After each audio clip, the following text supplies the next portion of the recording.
আসসালামু আলাইকুম। ক্লাস 8 এর ইতিহাসের ক্লাসে আজ তোমাদের সংগ্রামশীল জাতীয়তাবাদের উন্মেষের কারণ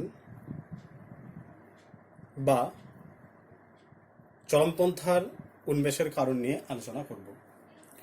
দেখো, গত ক্লাসে আমরা আলোচনা করেছি জাতীয় কংগ্রেসের নরমপন্থী নামে কারা পরিচিত এবং নরমপন্থীদের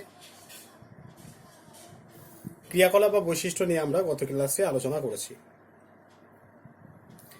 আজ চরমপন্থা বা সংগ্রামশীল জাতীয়তাবাদের উন্মেষের কারণ নিয়ে আমরা আলোচনা করব। দেখো, প্রথমে আমরা জানব যে চরমপন্থী নামে কারা পরিচিত। চরমপন্থী নামে কারা পরিচিত সেটা আমরা আগে জানব।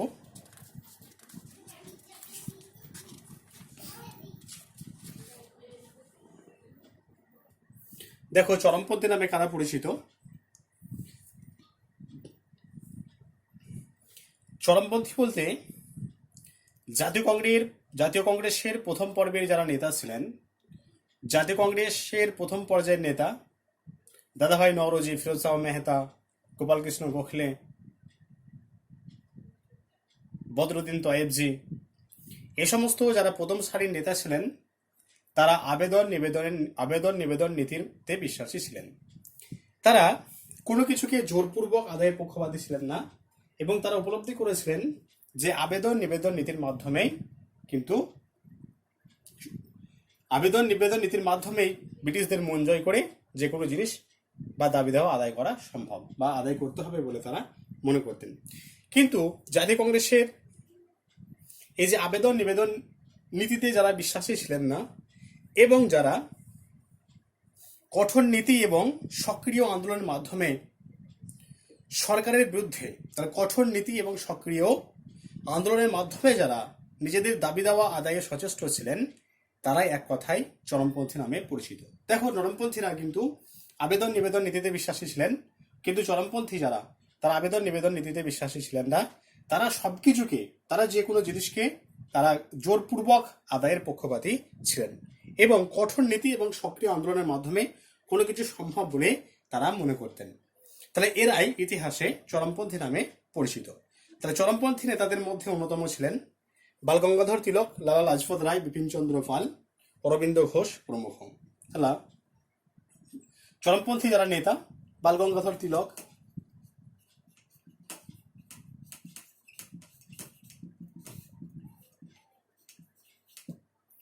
বিপিনচন্দ্র পাল,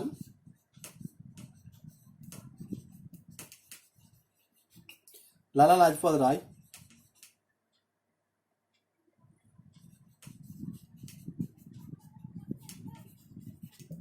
অরবিন্দ ঘোষ,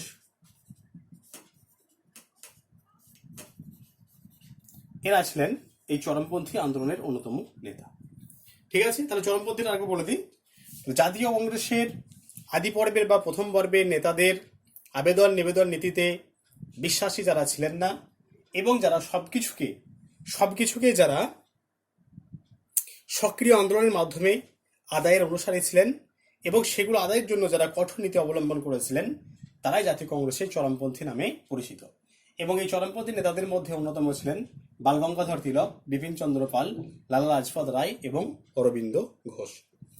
এরপর আমরা জানবো এই যে সংগ্রামশীল জাতীয়তাবাদের উন্মেষের কারণ বা চরমপন্থার উন্মেষের কারণ কি কি ছিল, বা এই সংগ্রামশীল জাতীয়তাবাদের উন্মেষের পিছনে কি কি কারণ ছিল সে সম্পর্কে আমরা জানবো।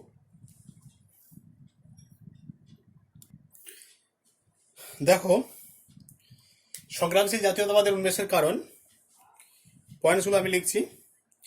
প্রথম পয়েন্টস হচ্ছে নরমপন্থী নেতাদের আবেদন নিবেদন নীতির ব্যর্থতা।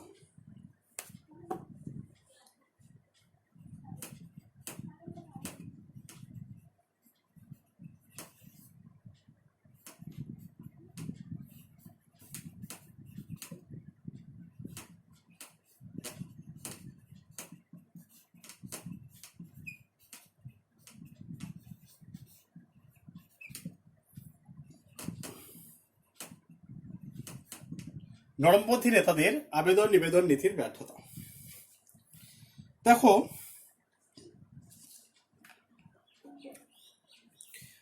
প্রথম পর্যায়ের যারা নেতা ছিলেন দাদাভাই নৌরোজি, গোপাল কৃষ্ণ গোখলে, মহাদেব গোবিন্দ রানাডে, বদরুদ্দিন তয়েবজি, ফিরোজ আহমদ মেহতা, এই সমস্ত প্রথম সারির যারা নেতা ছিলেন জাতীয় কংগ্রেসের, তারা আবেদন নিবেদন নীতিতে বিশ্বাসী ছিলেন এবং তারা মনে করতেন যে আবেদন নিবেদন নীতির মাধ্যমেই ব্রিটিশদের কাছ থেকে সবকিছু আদায় করা সম্ভব। কিন্তু এই আবেদন নিবেদন নীতির ফলে প্রথম সারি যারা নেতা ছিলেন তাদের যে আবেদন নিবেদন নীতি, সে আবেদন নিবেদন নীতিতে কিন্তু ব্রিটিশরা সাড়া দেয়নি বা তাদের দাবি দাওয়াও তারা পূরণ করেনি। আর ব্রিটিশ সরকার এই প্রথম সারির নেতাদের সমস্ত যুক্তিকে তারা অগ্রাহ্য করে। এর ফলে এই আবেদন নিবেদন নীতির ব্যর্থতায় কংগ্রেসের যারা তরুণ নেতা ছিলেন তারা খুব হতাশাগ্রস্ত হয়ে পড়ে এবং তারা একটা সক্রিয় বা বলিষ্ঠ আন্দোলন গড়ে তোলার তারা পক্ষপাতী হয়ে ওঠে এবং এইভাবে তারা চরমপন্থী আন্দোলনের পথে পা বাড়ায়। তাহলে যারা কংগ্রেসের যারা প্রজন্ম বা তরুণ নেতা, তারা কিন্তু এই যারা বয়স্ক বা যারা অভিজ্ঞ ব্যক্তি তাদের আবেদন নিবেদন নীতিতে তারা বিশ্বাসী ছিলেন না এবং তারা মনে করতেন যে সবকিছু দাবি দাওয়া আদায় করতে গেলে সক্রিয় আন্দোলন একান্ত অপরিহার্য। তাহলে এইভাবে এই আবেদন নিবেদন নীতির ব্যর্থতা কিন্তু এই সংগ্রামশীল জাতীয়তাবাদের উন্মেষের পথকে প্রশস্ত করে। 2 নম্বর হচ্ছে লর্ড কার্জনের প্রতিক্রিয়াশীল নীতি।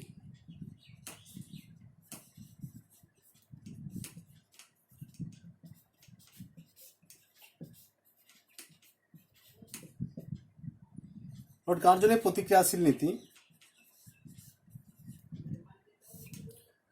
কার্জনের প্রতিক্রিয়াশীল নীতি। দেখো,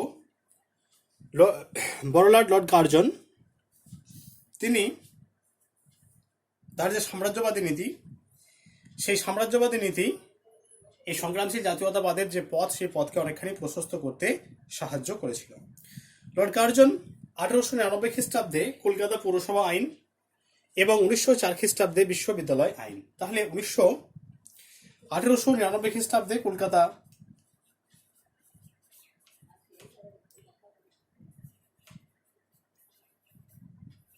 কলকাতা পৌরসভা আইন,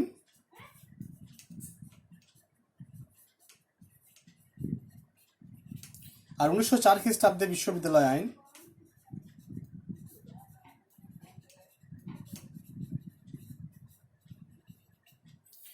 আঠারোশো 1999 খ্রিস্টাব্দে কলকাতা পৌরসভা আইন এবং 1904 খ্রিস্টাব্দে বিশ্ববিদ্যালয় আইন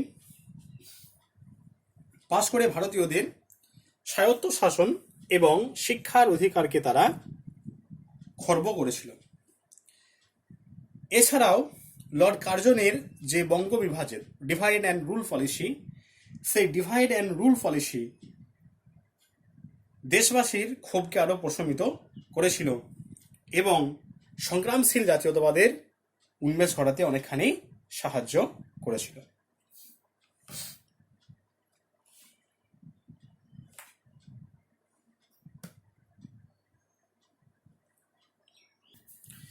এরপর আছে অর্থনৈতিক শোষণ।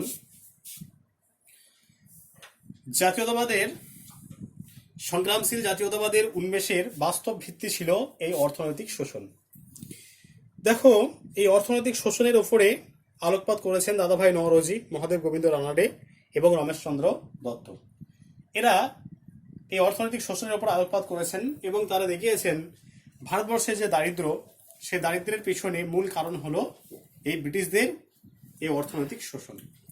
পলাশি যুদ্ধ এবং বক্সার যুদ্ধের ফলে ইংরেজ ইস্ট ইন্ডিয়া কোম্পানির সাম্রাজ্য বিস্তারের ভিতটা তৈরি হয় এবং বক্সার যুদ্ধের ফলে সেই ভিতটা আরো মজবুত হয় এবং ইংরেজ ইস্ট ইন্ডিয়া কোম্পানি ভারতবর্ষে সাম্রাজ্যবাদের যে পথ, সেই পথকে প্রশস্ত করে। এবং এর ফলে তারা কি করে না, আগেকার দিনে কি করতো তারা নিজেদের দেশ থেকে তারা ক্যাপিটাল বা মূলধন নিয়ে আসতো, এসে বাণিজ্য করতো, কিন্তু এরপর থেকে তারা ইংল্যান্ড থেকে আর কোনো মূলধন নিয়ে আসে না এবং ভারতের মূলধনে তারা ব্যবসা বাণিজ্য সম্পাদিত করে। আবার অন্যদিকে ভারতবর্ষের কাঁচামাল, তাহলে ভারতবর্ষ কাঁচামাল রপ্তানিকারক দেশে পরিণত হয় এবং ইংল্যান্ডে যে সমস্ত কলকারখানায় শিল্পজাত পণ্য সামগ্রী তৈরি হতো তার রপ্তানিকারক দেশে, আমদানিকারক দেশে পরিণত হয় ভারতবর্ষ।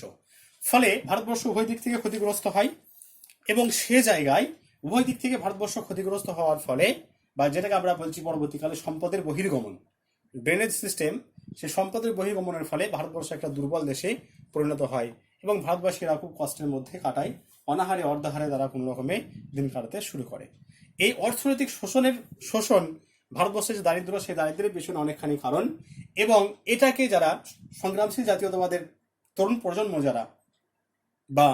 যারা নতুন প্রজন্ম বা তরুণ প্রজন্ম, সেই তরুণ প্রজন্ম না, এই প্রথম সারির যারা নেতা, তাদের এই দিকটাকে তারা কিন্তু মেনে নিতে পারেনি এবং এই অর্থনৈতিক শোষণকে তারা এই চরমপন্থা বিকাশের একটা অন্যতম গুরুত্বপূর্ণ কারণ বলে অভিহিত করেছেন। এবং তারা একটা সাম্যাবস্থা চেয়েছিল, যেখানে অর্থনৈতিক শোষণ থাকবে না, ভারতবর্ষ আবার আগের পর্যায়ে ফিরে যাবে, সেরকম একটা নীতিতে তারা বিশ্বাসী ছিলেন।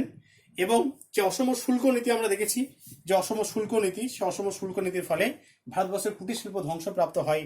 আবার ভারতবর্ষে যে সমস্ত জিনিস ইংল্যান্ডে রপ্তানি করা হতো, রপ্তানি শুল্ক তারা বাড়িয়ে দেয় এবং আমদানি শুল্ক তারা কমিয়ে দেয়।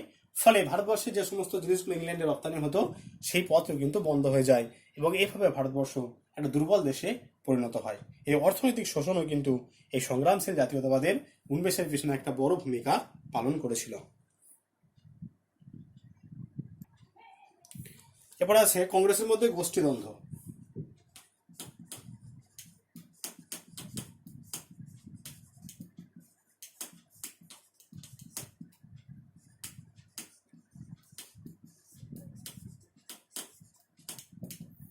কংগ্রেসের মধ্যে গোষ্ঠীদ্বন্দ্ব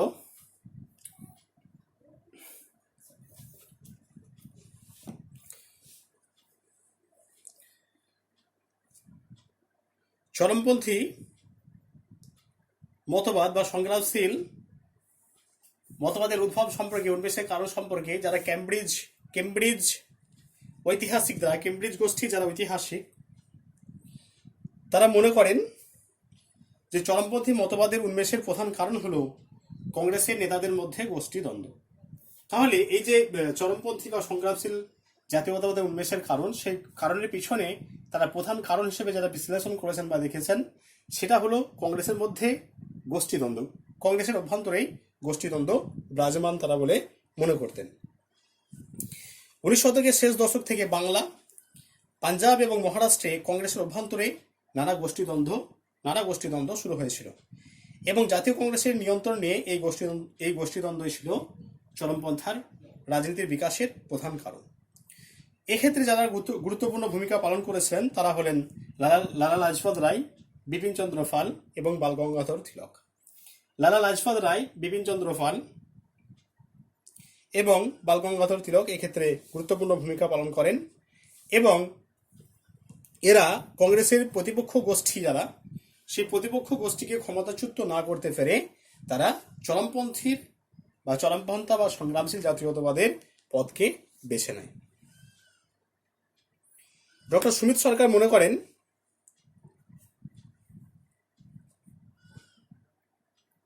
সুমিত সরকার অবশ্য এই গোষ্ঠীদ্বন্দ্ব তত্ত্বকে অগ্রাহ্য করেছেন। এই ডক্টর সুমিত সরকার এই যে গোষ্ঠীদ্বন্দ্ব, কেমব্রিজ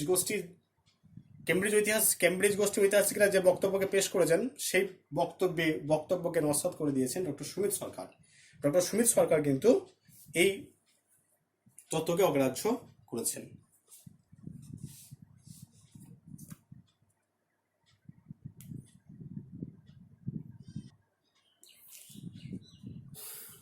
এরপর আছে বৈদেশিক ঘটনাবলীর প্রভাব।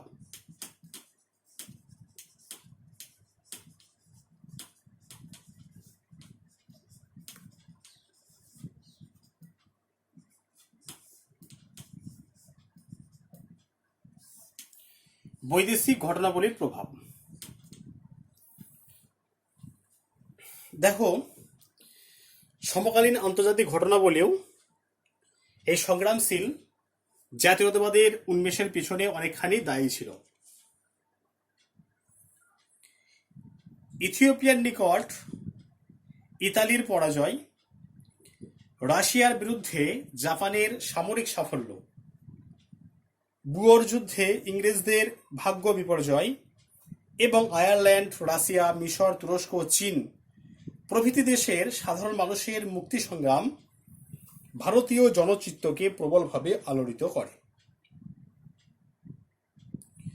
নতুন অভিজ্ঞতায় সমৃদ্ধ ভারতবাসী উপলব্ধি করতে থাকেন আদর্শ নিষ্ঠা এবং ঐক্যশক্তির জোরে প্রবলতম ব্রিটিশ শক্তিকেও পরাজিত করা সম্ভব। এই দৃঢ় সংকল্পের ওপর নির্ভর করে জাতীয়তাবাদী সংগ্রামী চেতনা উদ্বুদ্ধ হয়েছিল। তাহলে এই যে দেখো বৈদেশিক ঘটনাবলী, সেই বৈদেশিক ঘটনাবলীও কিন্তু ভারতীয়দের অনেকখানি প্রভাবিত করেছিল। এই ইথিওপিয়ার নিকট ইতালির পরাজয়, রাশিয়ার বিরুদ্ধে জাপানের সামরিক সাফল্য, তাহলে জাপান একটা ছোট দেশ, সে কিন্তু রাশিয়াকে পরাজিত করছে। আবার আয়ারল্যান্ড, রাশিয়া, মিশর, তুরস্ক, এই সমস্ত দেশে যারা সাধারণ মানুষ, তারা কিন্তু নিজেদের মুক্তি ঘটাতে পারছে। এই ঘটনাবলী ভারতবাসীদের বিপুলভাবে আলোড়িত করে এবং তারা এই সংগ্রামশীল জাতীয়তাবাদ বা চরমপন্থার পথকে তারা বেছে নেয়।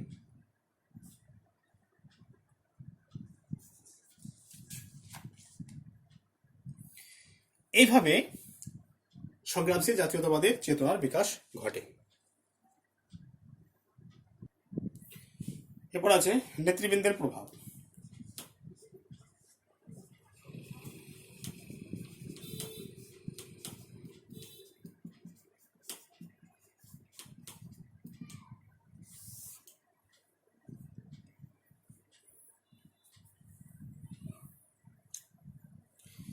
কংগ্রেসের নেতৃবৃন্দের মধ্যে চরমপন্থী মতবাদের উদ্ভব এবং বিকাশে বিশেষ ভূমিকা পালন করেছিলেন পাঞ্জাবের লালা লাজপত রায়, বাংলার বিপিন চন্দ্র পাল, মহারাষ্ট্রের বাল গঙ্গাধর তিলক। এই তিনজন লাল বাল পাল নামে পরিচিত। দেখো এই তিনজন ব্যক্তি জাতীয় কংগ্রেসের ইতিহাসে লাল বাল পাল নামে পরিচিত। তোমাদের এটা এই শর্ট কোশ্চেন অনেক সময় পড়ে।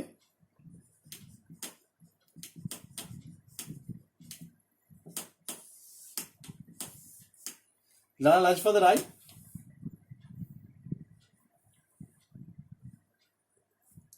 পাঞ্জাবে লালা লাজপত রায়, মহারাষ্ট্রের বাল গঙ্গাধর তিলক আর বাংলার বিপিন চন্দ্র পাল। এই তিনজন জাতীয় কংগ্রেসের চরমপন্থী নেতা ছিলেন তিনজন এবং এই তিনজন লাল বাল পাল নামে পরিচিত। তাহলে দেখো বিজি তিলক, বাল গঙ্গাধর তিলক, তিনি ঘোষণা করেছিলেন যে স্বরাজ আমার জন্মগত অধিকার এবং আমি তা অর্জন করবই। স্বরাজ আমার জন্মগত অধিকার, স্বরাজ, এবং তা আমি অর্জন করবই, এটা ঘোষণা করেছিলেন। তাদের প্রচার এবং সম্পাদিত পত্রিকাগুলি জনমত গঠনে বিশেষভাবে সাহায্য করেছিল। আরেকটা আছে আদর্শগত লড়াই।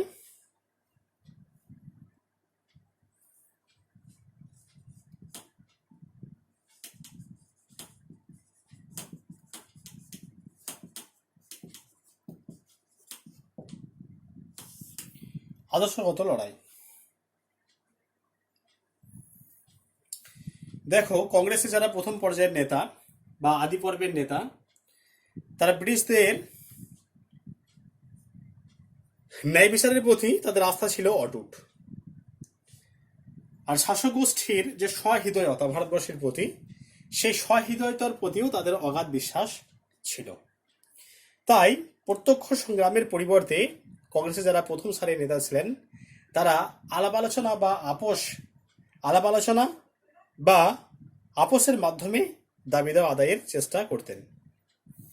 কংগ্রেসের প্রথম দিকের প্রস্তাব এবং মূল দাবি গঠনের মধ্যে এই আপোষমূলক মনোভাব পরিলক্ষিত হয় এবং কংগ্রেসের এই আবেদন নিবেদনের যে রাজনীতি, সেই আবেদন নিবেদনের রাজনীতিকে নবীন সদস্য বা তরুণ সদস্যরা কিন্তু কখনোই মেনে নিতে পারেনি। তারা নিয়মতান্ত্রিক পন্থাকে কঠোরভাবে সমালোচনা করতে থাকেন। তাহলে নিয়মতান্ত্রিক যে পন্থা, অর্থাৎ আবেদন নিবেদনের নীতির যে পন্থা, সে আবেদন নিবেদন নীতির পন্থাকে তারা কঠোরভাবে সমালোচনা করতে থাকেন।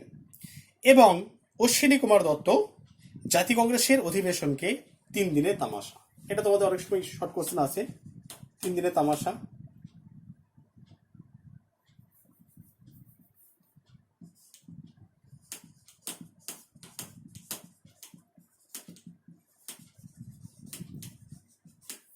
তিন দিনে তামাশা কে বলেছিলেন জাতীয় কংগ্রেসের অধিবেশনকে?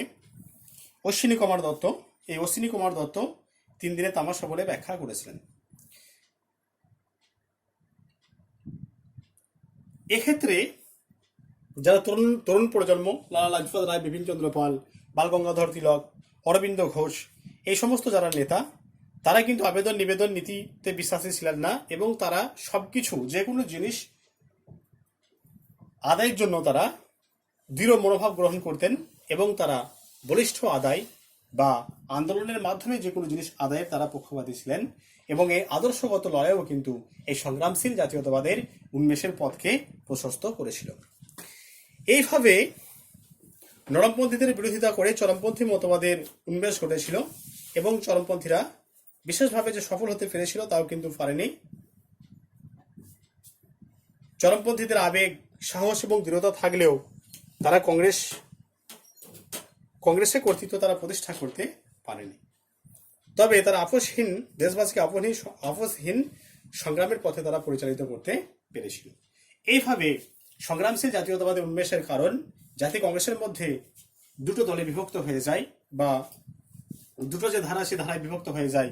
তাহলে 1885 থেকে 1905 এই সময়কালটা জাতীয় কংগ্রেসের নরমপন্থী নেতাদের সময়কাল এবং 1905-এর পর থেকে আবার পরবর্তীকালে 1905-এর পর থেকে কি হয় না, সেই নরমপন্থার হাত থেকে বেরিয়ে তারা চরমপন্থী আদর্শ গ্রহণ করে এবং তারাই জাতীয় কংগ্রেসকে পরিচালিত করতে শুরু করেছিল। এইভাবে জাতীয় কংগ্রেসের মধ্যে বিভাজনের রেখা টেনে দিয়েছিল এই চরমপন্থী এবং নরমপন্থীর বিভাজন এবং সেক্ষেত্রে সংগ্রামশীল জাতীয়তাবাদের উন্মেষ গুরুত্বপূর্ণ ভূমিকা পালন করেছিল। দেখো, আজ তোমাদের এখান থেকে আলোচনা করা হলো সংগ্রামশীল জাতীয়তাবাদের উন্মেষের কারণ বা চরমপন্থী রাজনীতির বিকাশের কারণগুলি আলোচনা করো। ইম্পর্টেন্ট প্রশ্ন, এটা তোমাদের পরীক্ষায় অনেক সময় আসে। যদি কারো কিছু বুঝতে অসুবিধা হয় অবশ্যই জানাবে। ক্লাসগুলো সবাই ভালো করে ফলো করবে, ক্লাসগুলো ভালো করে দেখবে। তোমাদের এই অধ্যায়টা পরীক্ষা হবে, তোমাদের কিছু বুঝতে না পারলে অবশ্যই আমাকে জানাবে। 6-7টা পয়েন্টস নিয়ে আলোচনা করা হলো, আর ভিডিওটা ভালো করে দেখবে। কিছু অসুবিধা হলে অবশ্যই আমাকে জানাবে।